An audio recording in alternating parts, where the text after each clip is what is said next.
Good evening and welcome to this evening's Lundy webinar. I'm Michael Williams, I'm Secretary of the Lundy Field Society.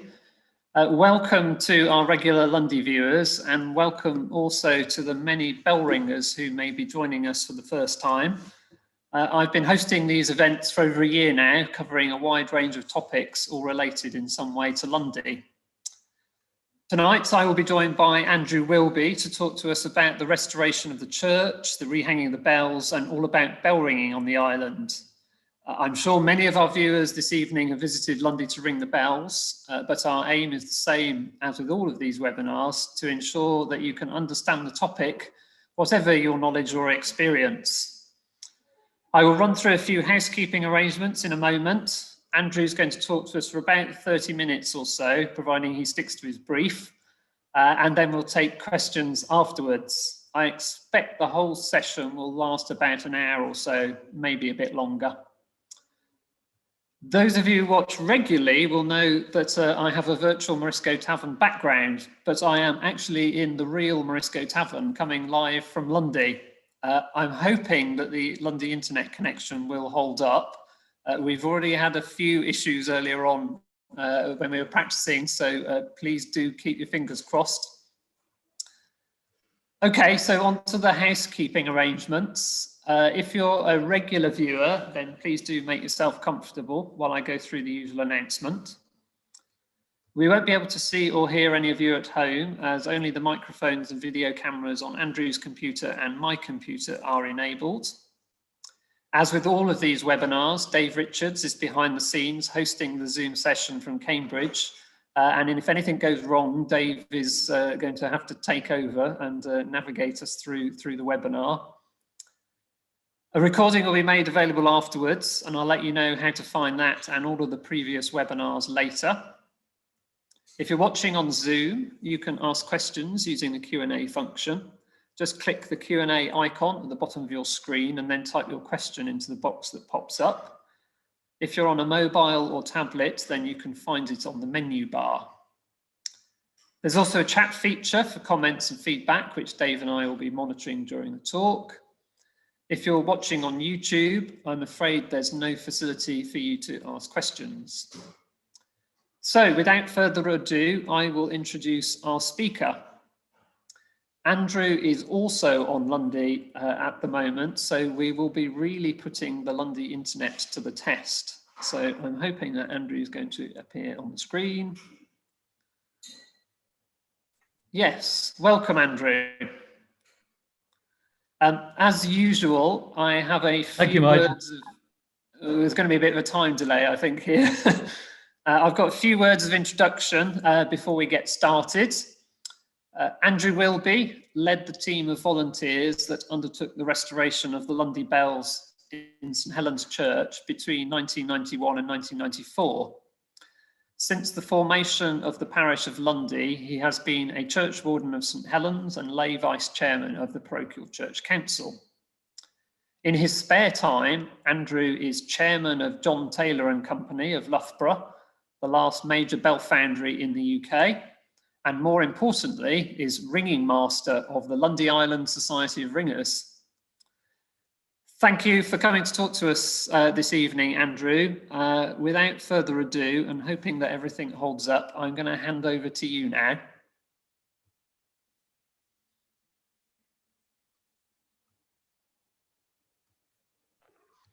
Thank you, Michael.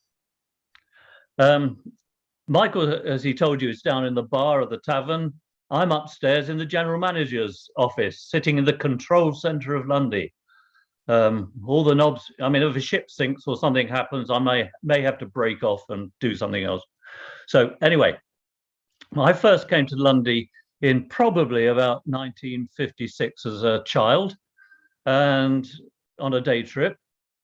Then in 1991, I made another day trip where I sought the key to go up and see what sort of mess was up the tower, and met John Puddy, the agent, the island agent then, and we discussed what was up there, and he asked me to produce a project plan for him because he understood there might be some trustees of a charity that might be interested in helping.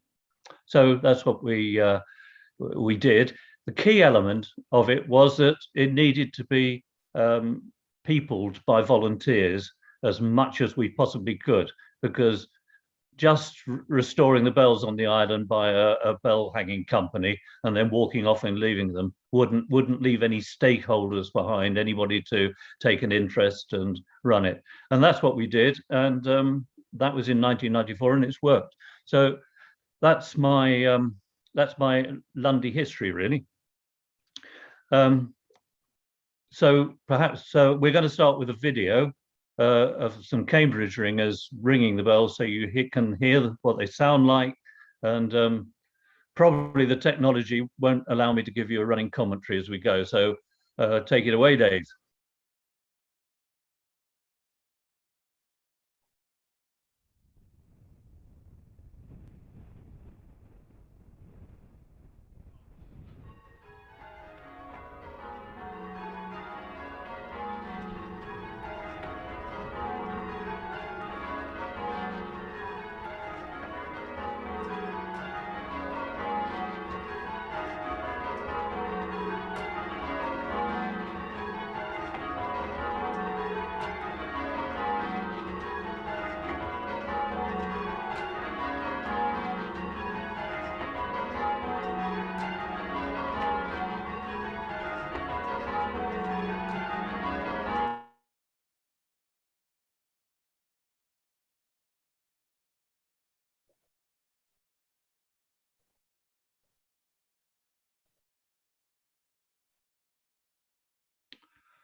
So here we go.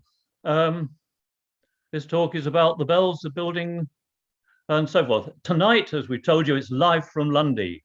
Quite unusual and highly risky. We have a number of members of the Lundy Island Society here, and there's a demonstration of plane hunt made by Visio earlier this week, which is also being manned from the mainland, so that hopefully you'll get it. As you can notice on the bottom of this slide, Dave Richards is the producer, and of course, Michael Williams is the director. In no particular order, what we're going to talk about tonight is the history of the church, and if I can just get rid of this screen so I can read it. The history of the church and bells, the bell restoration project in the 90s, a bit about the art of change ringing, a bit about the Lundy Island Society of Ringers, then the story of the augmentation to 10 bells in 2004, then the latest news of the church restoration project, which is nearing completion, and this includes another short video and a heart-rending appeal for donations. So it's coming in three parts: history of the bells first, bell ringing on Lundy, and then the church restoration. Thank you, Dave. Oh no, we're not doing that bit. Carry on. So, part one, history of the bells. The church was built, designed in late 90s, 96, and it was opened in 1897. It was a great ambition of the then owner of the island, the Reverend Hudson Heaven, to have a proper stone-built church on the island. The bells were ordered as part of the construction. They are one of about 12 peals of bells cast by Charles Carr of Smethick, of which about 10 survive. Sadly, before 1907, Carr was rather bad at casting bells, and after 1907, he learned about harmonic tuning and got better at it before retiring altogether in 1926.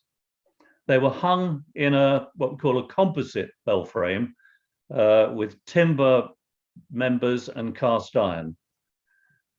The 8 bells, the tenor, which is the heaviest bell, weighed 1500 weight and was in the key of G, which is in fact very heavy for the key of G, and the bells were very thick.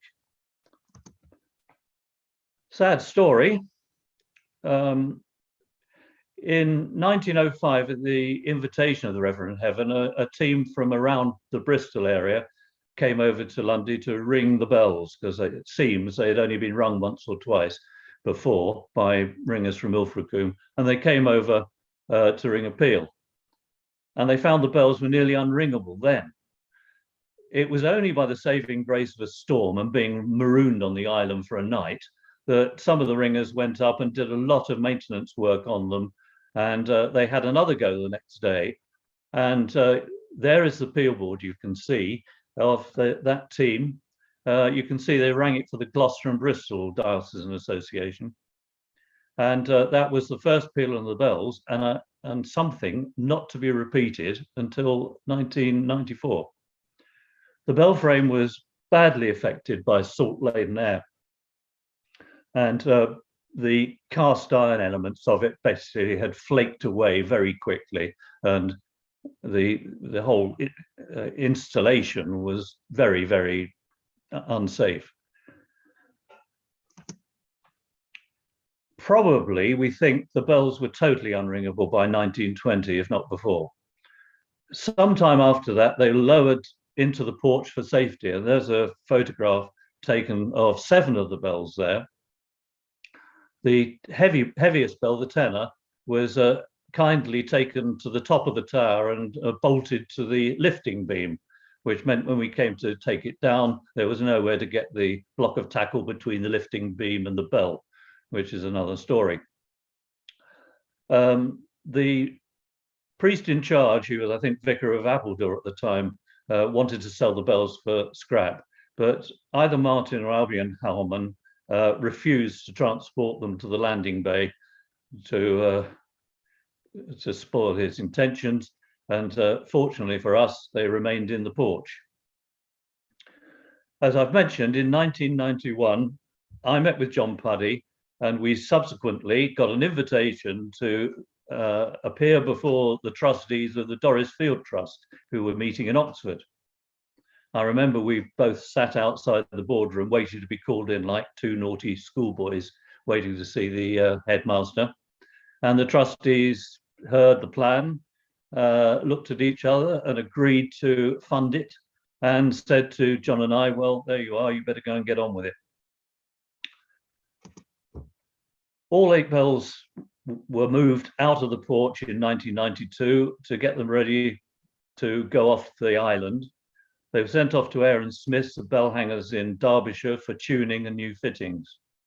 With volunteers, we built the new frame in Northampton. It's actually almost a contradiction in terms, because it's a steel frame. You might think that steel would rust quicker than cast iron, which in the normal circumstances it would. But we decided we'll galvanize the frame, and then, just to be absolutely sure, the frame's been painted in double pack epoxy paint, and indeed to this day there's no sign of rust in the steelwork, which is a great relief.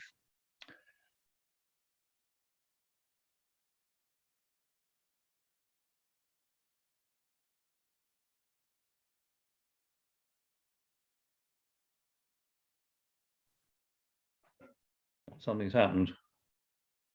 Yes, I think there was a momentary disconnect there.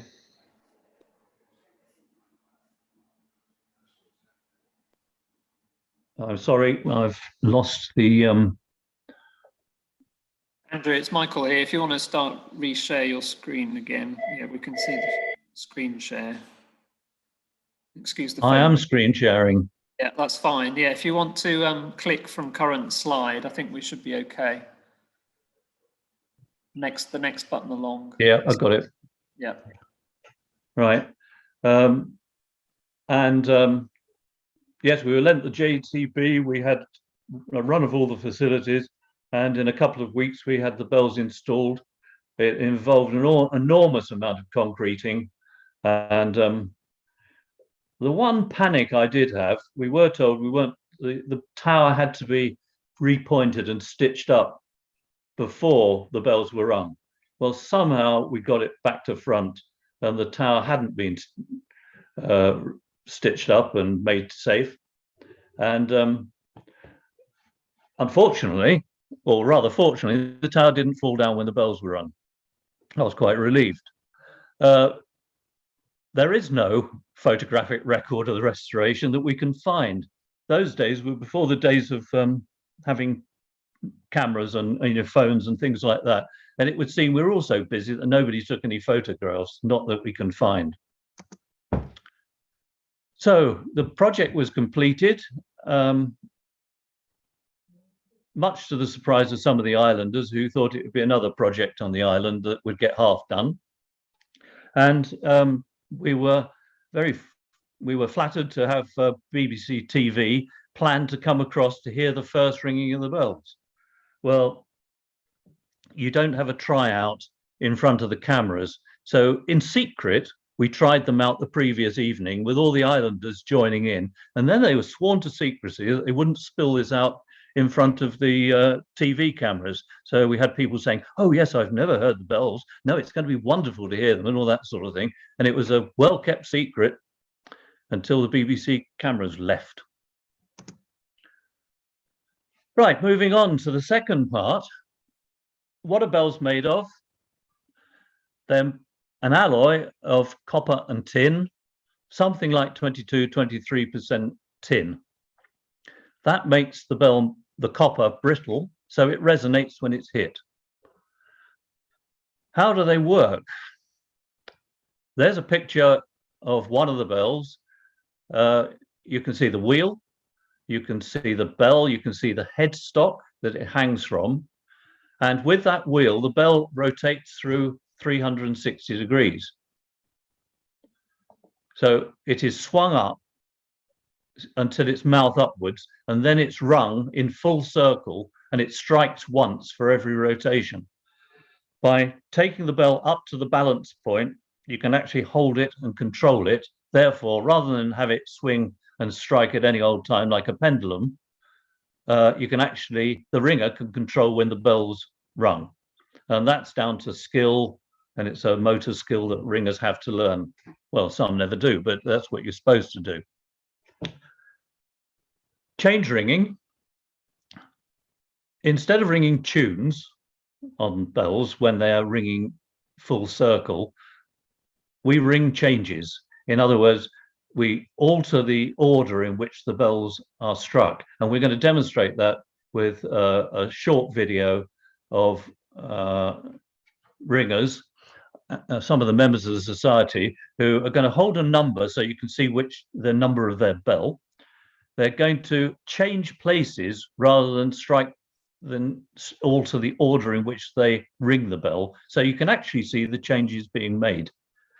Because of the difficulties of the science here, instead of being able to talk you through it, you're going to have to watch the video and work out what's happening yourself. During the last few years, quite a number of new methods have been named after various parts of of Lundy. I mean, there is Lundy. There's a method named Montague, which was rung for the 100th anniversary of the wrecking of the Montague. There's Virgin Springs, which some of you will know where that is. It's up underneath Northlight. And there's a whole range of others that inventive ringers have produced to make their holiday on Lundy a bit more entertaining. We've also been able to mark very many special occasions. But first of all, I think I'll ask Dave to play you the plane hunt video.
So there you are.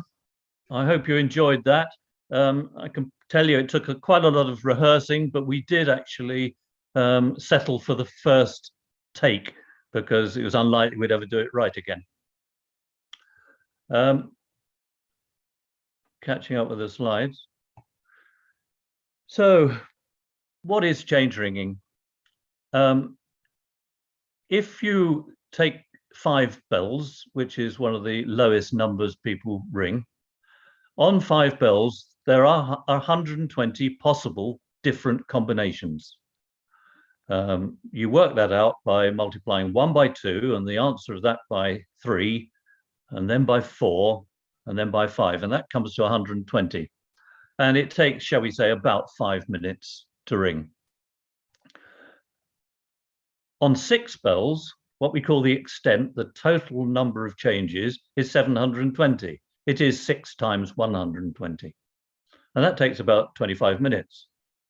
On 7 bells, it is 5,040, and that takes about 3 hours. That is what the original Peel band that came in 1905 actually rang. They rang 540, the complete extent of a method named Stedman triples on 7 bells. If you really want to worry yourselves, the extent on 8 is 40,320. It's been rung a couple of times, once at Loughborough Bell Foundry, taking about 18 hours. But here on Lundy, it would take about 8 days, non-stop, and no food, no drink, no loo. And I'm not sure anybody wants to do it on Lundy, and I'm sure nobody on Lundy wants to listen to it either.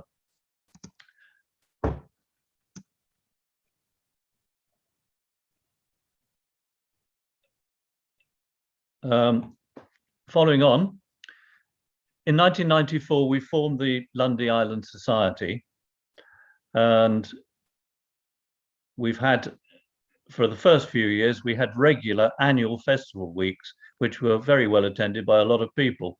And interspersed with that, there were a number of special adventures that were started. For instance, the eclipse, back in whenever it was, the Oldenburg made the trip down to Padstow, and half the ringers on the island went down to the jetty, and we were the first people to jump off the jetty onto the Oldenburg. In fact, the jetty wasn't actually open, and we had to, it came in, collected us, and off we went.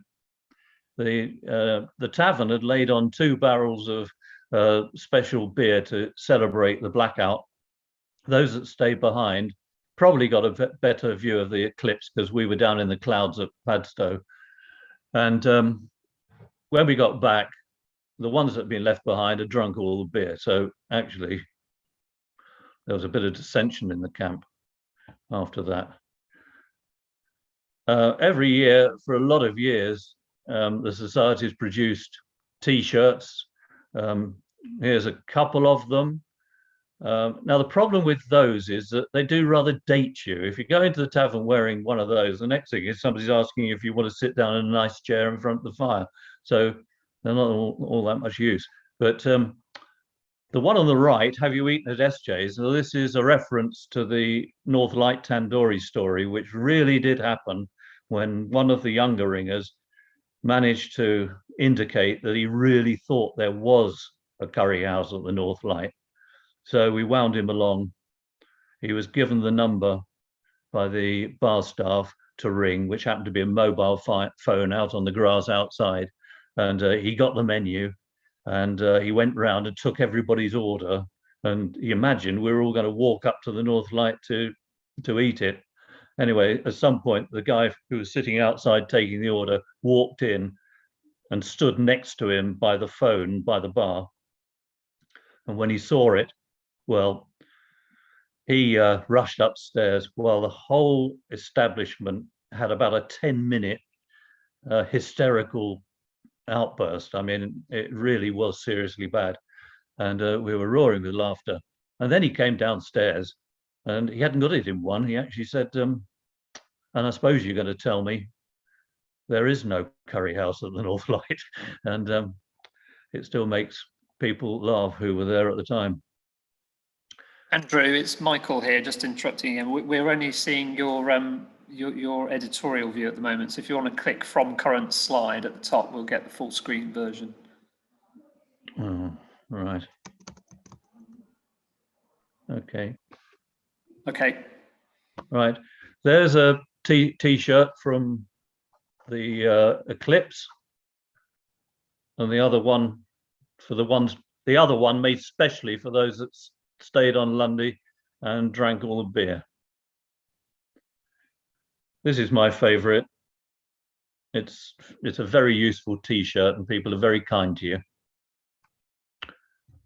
Not quite so sure about this. I'm not really sure what Claire meant by it.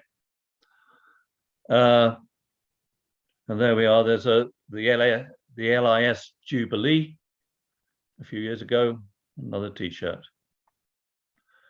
Now, this is a mysterious photograph because if you look closely at it, it's not actually clear what the joke is. And certainly further down the table, they don't see the funny side, but it's very funny at the left-hand side, obviously. Okay, moving into the 21st century. In 1994, we found that the attendance on the island, the enthusiasm of ringers to come to ring 8 bells was waning. So, and it was a deliberate marketing policy.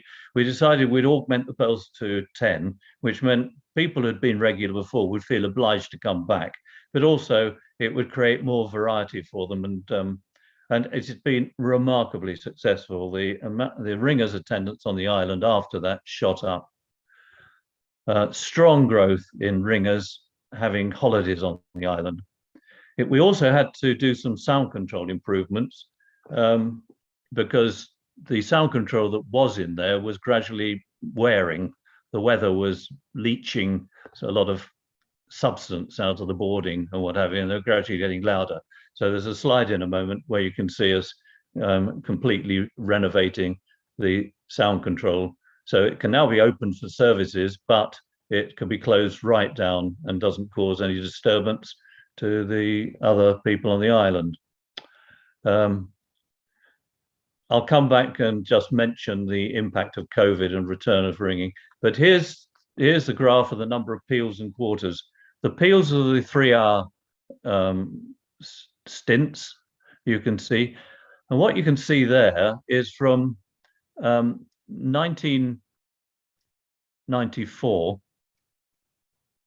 onwards, the number of, you can see the first peal in 1905. Then 1994 to 2004, there's 8 maximum in a year is 11, 4, 7, 4, 2 sort of thing. But then after 2004, the number of peals rung and the number of people coming shot up. And I don't quite know what happened in 2019, but look, there were 33. Same with the quarter peals. Now, a quarter peal, you'll guess, is a quarter of 5,040, and it's about 50 minutes ringing. The number of those follows the same sort of pattern. And the interesting thing is there have been 332 peals rung on Lundy since we restored the bells, and 830 quarter peals. As you can see, 688 different ringers have rung peals, and 1,478 are runging quarter peals. And that is not to mention the number of ringers who have visited Lundy without doing either of those sort of performances. This is the sound control improvements. All the bolts in the sound control had rusted, so we had to use angle grinders to get off. And that was Bob Caden. He was the oldest, so we sent him up the ladder because he was expendable. And he did a lot of the grinding. There's Michael Williams drilling holes in things. And yeah, I'm up the ladder in the third one. That was a mistake. Special events. Grant and Shelley's wedding, we rang for that. And the 50th anniversary of the Landmark Trust, a more recent event. What this means is that Lundy is able to celebrate and mark these events with a record, put something in the record books to remember these events just the same as it happens in so many other parts of the country, but the bells enable Lundy to do that as well.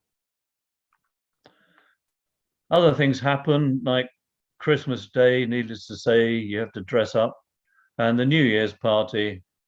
I don't know why this thing's here, but the staff had us dressing up as TV characters. Obviously, as you'll see, we had to remain sober, so at midnight we could go and ring. Other special occasions, Lundy became a parish in its own right in first Sunday in December in 2013. This was necessary because Lundy Church had to become an accountable body in order to receive grants. I'll come on to that in a moment. Centenary of the Montague, 50th anniversary of the Trinity House Charter, and 50 years of Landmark Running Lundy. These are all just a selection of the events that have been celebrated. Moving now quickly on to St Helen's Restoration Project. The church was in a very bad way, and it was beginning to deteriorate even more rapidly than it had done before. I mean, it's done pretty well, standing in the teeth of the Atlantic storms for so long, but something really needed to happen, and also it needed to become more use to the island and the community. As I've mentioned, Lundy became a parish on Sunday the 1st of December, and getting the Reverend Shirley to come across. She was now the rector of Lundy, and we managed through, it's not who you know, it's not what you know, it's who you know. We managed to get in contact with Chivener, and I think the request to fly the rector across went all the way up to the Air Ministry in London and came back down again, said yes, but make it an exercise. So they collected Shirley from Hartland Point, put her in a nice multicolored suit, and she sat in the big yellow helicopter. But when they got to Lundy, she waved to us, and they had west side to do an exercise or other before they'd land her. And then we'd rung a peal that day, but she also took evensong. It's very unusual to create a new parish in the Church of England, and at the time, and probably it may well not now be the most recent parish, but it certainly was obviously at the time. We applied for a National Lottery Fund grant, and we were successful. The project to restore the church was worth about £1 million. Roughly 2/3 of it paid for by the lottery, and the rest of it by fundraising. Doris Field trustees, again, not only contributed to the project, but generously paid for the east window to be restored, which is one of the major features of the restoration to the inside of the church now, because it makes a tremendous difference. Scope of the work: roof and guttering, walls and windows, as you'd expect. The tower was completely repointed, bolted together and made watertight, almost. The clock was done. The clock face, when it was taken out, fell apart. So that's new cast iron work for that. And the organ had to go. It was a disaster zone. Not only did it not work, but it was also hugely full of woodworm. And they would have eaten away through the rest of the church. So it really had to go. It was beyond redemption. And we've replaced it with an electronic organ, which seems to be standing up to the weather much better. The nave was reorganized. Spell checks had a go at organization, I can see, and Americanized it.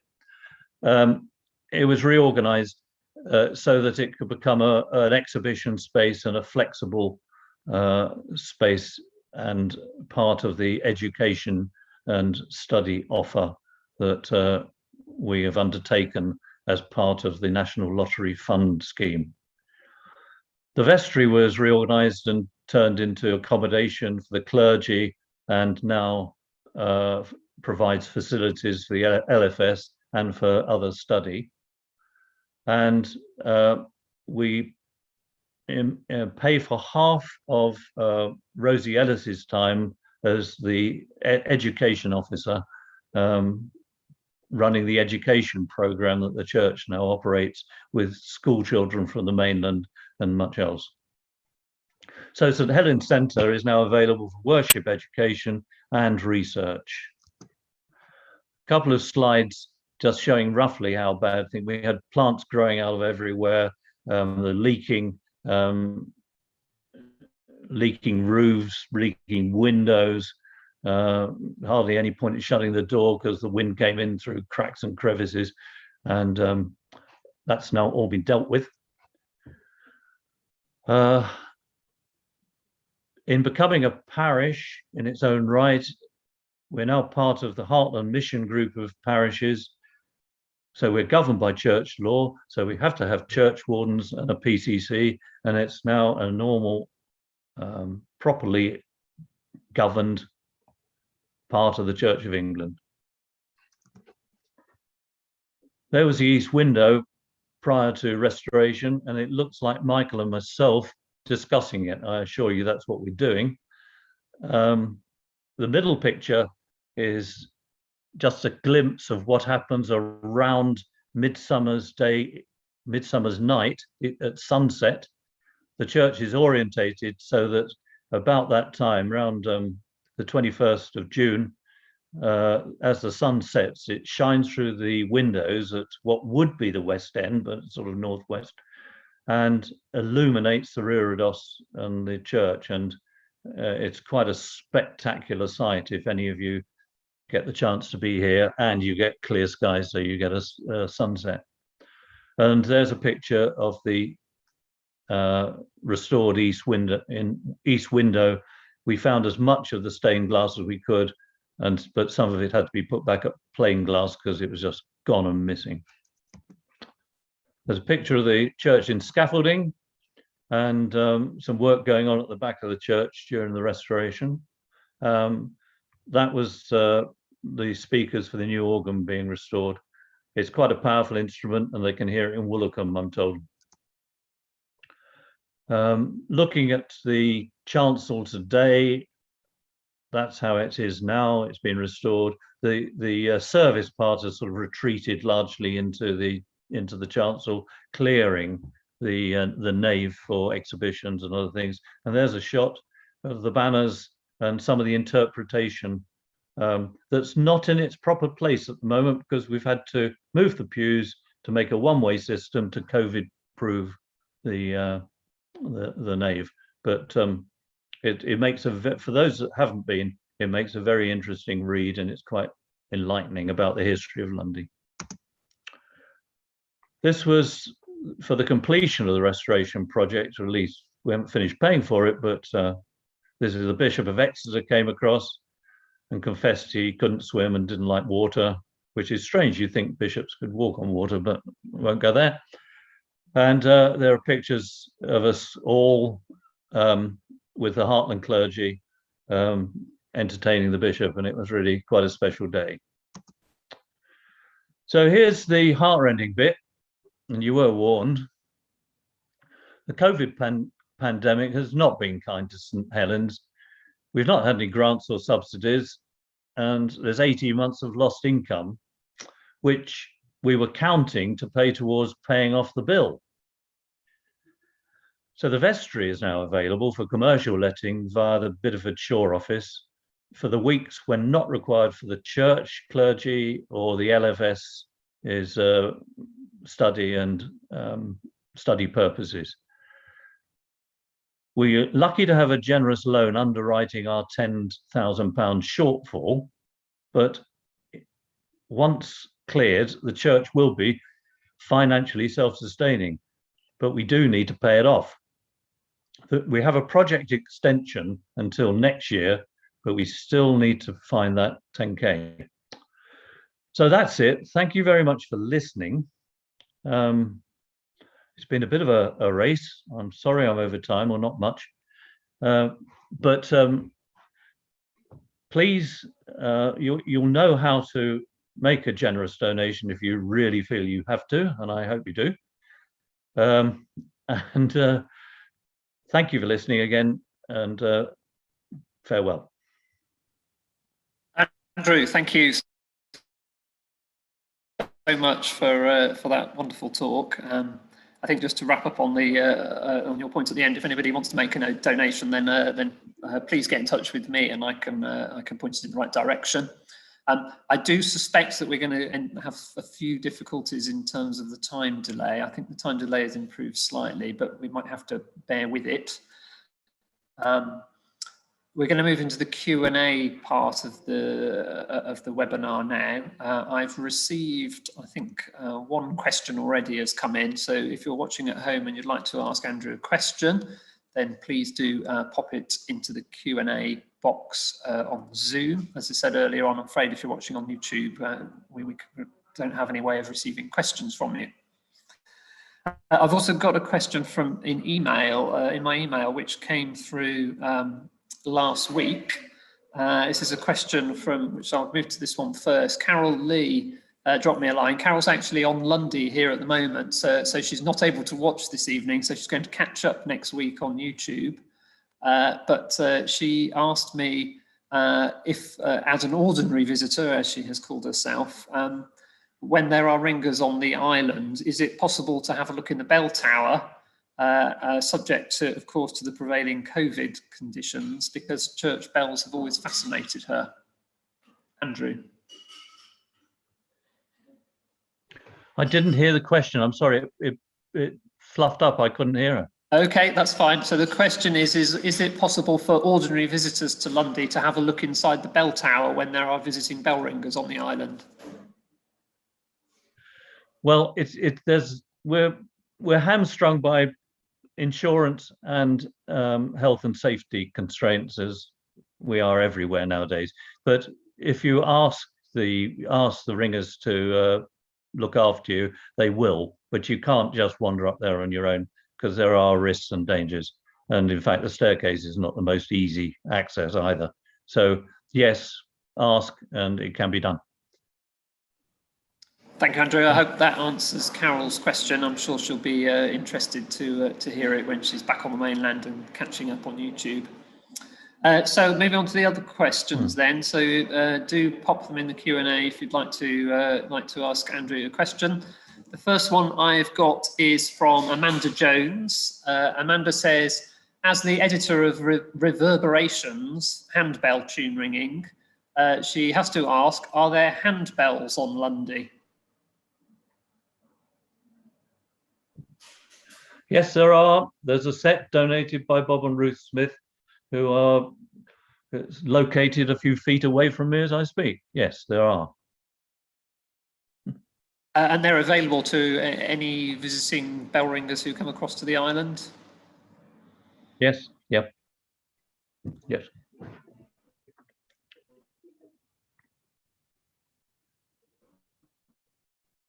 Okay, thank you. I'll move on to the next question, which is from Jenny Davis. Jenny is asking, as the east window does not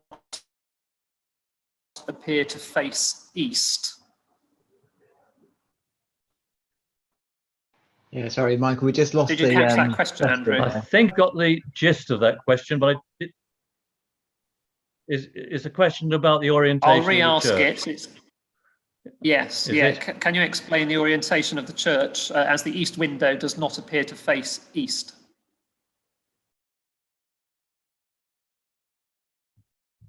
No, and it is very peculiar, but when you realize that it is aligned, so the sun shines directly through those windows on Midsummer's Day, which is very nearly St. John the Baptist's Day, and there is in the rose window at the top of the liturgical west end, there is a window with St. John the Baptist in it. It appears to be deliberate. But who knows what was in Hudson Heaven's mind. But that seems to be why it's orientated that way. I think it's just remains a mystery. This is not going too well because you've frozen. I'm going to turn off my video in the hope that this improves the connection, but Hopefully you can hear me at the moment, Andrew. Dave will take over if I continue to have problems. I'll move on to the next question, which is from Paul Barton. Paul is asking, how many handbells are there available? 12, and a couple of semitones. Thank you, and I'll move on to the next question. This is going to be interesting because a bird has just flown into there's a swallow just flown into the tavern, so I will carry on. Alistair Donaldson asks, last time I was on Lundy, sadly not ringing, I noticed the clock kept stopping, and though nicely backlit, it was never right. Has this been fixed now?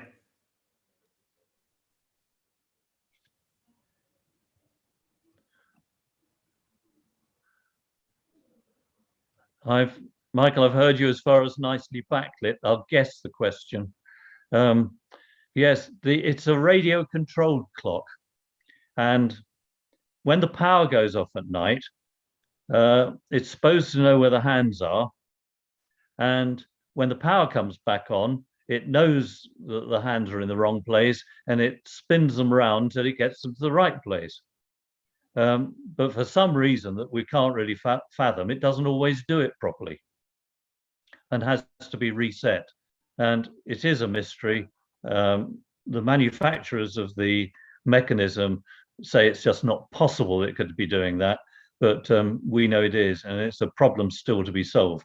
When the clock didn't work, it was right twice a day. Now, we're not quite sure how often it's right, but it's right at the moment because we've reset it. Thank you, Andrew. I will move on to the next question, conscious that the internet is starting to struggle. Clive Smith says he has a comment rather than a question. Thanks to the bells, I first came to Lundy more than 15 years ago, and along with many bell ringers, have been back more than 20 times now, and look forward to many future visits. It's a well-known bell ringing destination. So thanks for those comments, Clive. I'm going to move on to a question from Maggie Ross. Maggie asks, what is the roadmap for returning to ringing post-COVID? This is a completely vested interest question, as she has the bells booked in November and a gaggle of keen bell ringers wanting to come. From the 21st of June, as we understand it, we'll be free to go back to ringing normally as was. There's a bit of a question mark over what happens from the 17th of May, where the rule of 6 and 2 family units inside a space can apply. We're just waiting for a bit of official advice on the interpretation of that. But Maggie, by the time you come, unless things have gone backwards with the pandemic, you should be able to ring. Thank you, Andrew. We'll watch this space, won't we? Yeah. I've got a question from Susan Sullivan, which is, she's asking how can she make a donation? Now, I'm wondering whether the answer to this one is for Susan to contact me by email. I'm wondering if Dave would be able to put my secretary@lundy.org.uk email address into the chat for Susan to pick up. And anybody who would like to make a donation to the church, if you get in touch with me, I will respond to you in the best way of making that donation. So Dave, I think if you could do that, that would be fantastic. Thank you. I've got a comment. If there are any more, we're running out of questions here. So if you've got any more questions, then please do pop them into the chat. A couple of comments coming in. So I think this is from John Puddy, Andrew. It says, I remember that I was keen to save the bells when John Smith, chair of Landmark, planned to melt them down and cast one huge bell to hang in a frame outside the church. Yes. Yeah. Well, hello, John, and it's really good to hear from you. And look, what we did back then has worked and continues to work. So, you know, great. Thanks very much for your help, support, and efforts. It all worked. I think we've all got some very fond memories of those days. So glad to hear you're watching. And I've got a comment from Peter Horcock. A comment from Jacqueline Hazel, who says Sir John Smith subsequently learnt to ring starting in 1997 at Shottisbrook in Berkshire, which of course was the home of the Smiths. A question from Peter Horcock. As a matter of interest, how was the tenor brought down from being strapped to the hoisting beam? I know the story behind this. Over to you, Andrew. Well, it's quite an interesting story, really, frightening, really. It was a bit of a puzzle as we came to the island. I was pondering, I was thinking we're going to have to cut a hole in the roof and put some support up and hang the block and tackle from the battlements and drop it through. And then we're going to have to cut through. There were 6 big bronze bolts. I mean, far too heavy for a bell. They're big, massive things. They were holding it up. There's a clue here. It was apparently the apprentices of Appledore Shipyard who put that bell up there in 1953 for the coronation. So they'd used rather a sledgehammer to crack a nut sort of kit. And anyway, when we got there was already a hole in the roof. I thought, well, that's very kind, because all the islanders were around sort of looking at the hole. I think very kind of them to think this one through for us, and we were there. So we put the block and tackle up above through the hole in the roof, and it was attached to the bell. And then 2 of our younger members were sent up the top of a swaying scaffold tower with an angle grinder and told to cut through the bolts. And at this point, all the senior members of the group were up on the roof, all assuring the younger ones through this hole that it was perfectly safe and fine, and pointing out that when they did actually cut through, the bell would just swing very gently towards their scaffold tower. Nothing to worry about, be fine. What I did notice, me included, as they got nearly to getting through the last bolt, we were all hanging onto the battlements and keeping out the way. But it did work as predicted. And so it was then lowered down the tower. But it was quite good fun, and thank those 2 young ones for being so brave.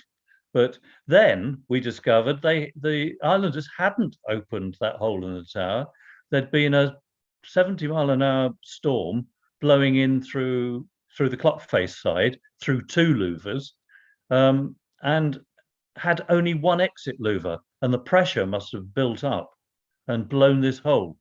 But then I rather suspect that it might have been the Appledore people that made the hole in the first place and created a weakness that blew out in the storm.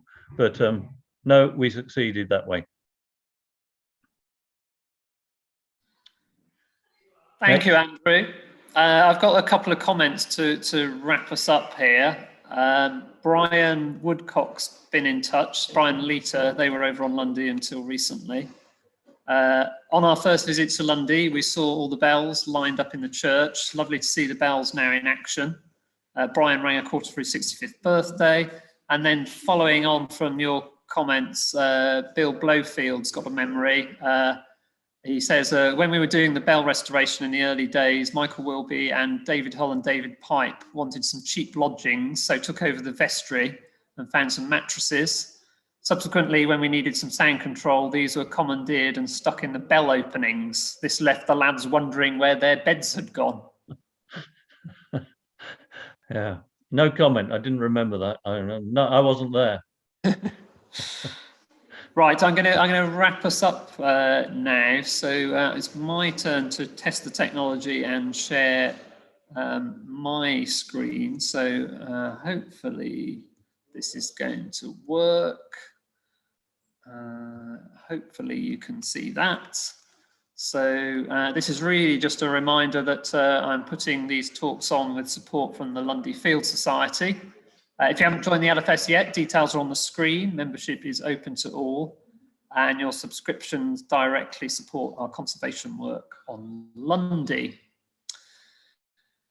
You can also find us on social media. There's an LFS Facebook page and a very active Facebook group called Lundy Island, so please do check those out.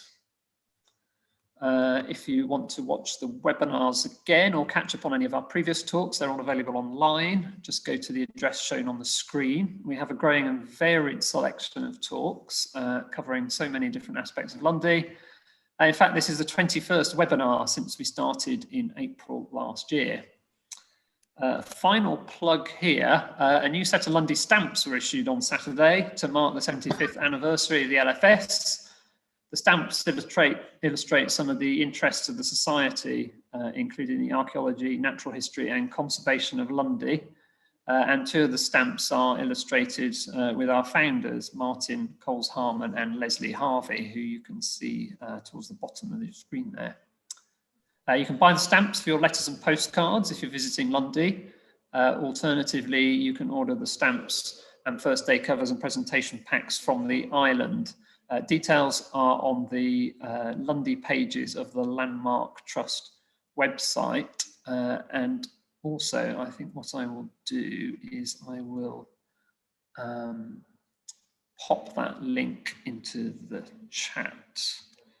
And I'll just pop that in there. So if you want to find out more about stamps, then please follow the link that's in the Zoom chat. Okay, I'm going to take a break for the summer. So this is the last webinar for the time being. I'm planning that we'll start up again in the autumn. So look out for details on Facebook and by email. Thank you to everyone for your words of encouragement and kind feedback. So many people have told me how much they've appreciated the connection with Lundy during the last 12 months, and especially during the lockdowns when it's not been possible to visit the island. My thanks also to so many of the Lundy staff for their support, especially Derek Green and Rob Waterfield.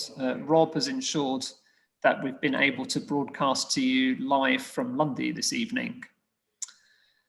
When the session ends, you'll be asked to complete a short feedback survey, so please do spend a minute or two filling that in. Thank you. My thanks to Dave Richards for hosting us this evening and being ready to take over when we've had our technological problems. Hopefully we've managed to get to the end without too much disruption.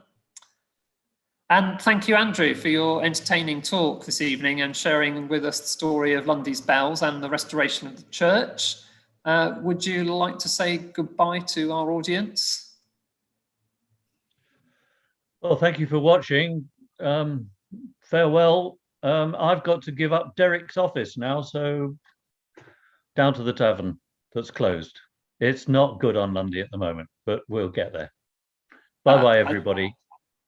Thank you, Andrew. I don't know about you, but shall we meet in the beer garden for a pint of old light in 5 minutes? I'd rather be here than not, shall I say. Of course, yeah. Thank you for watching, everybody. Hope to see you in the autumn.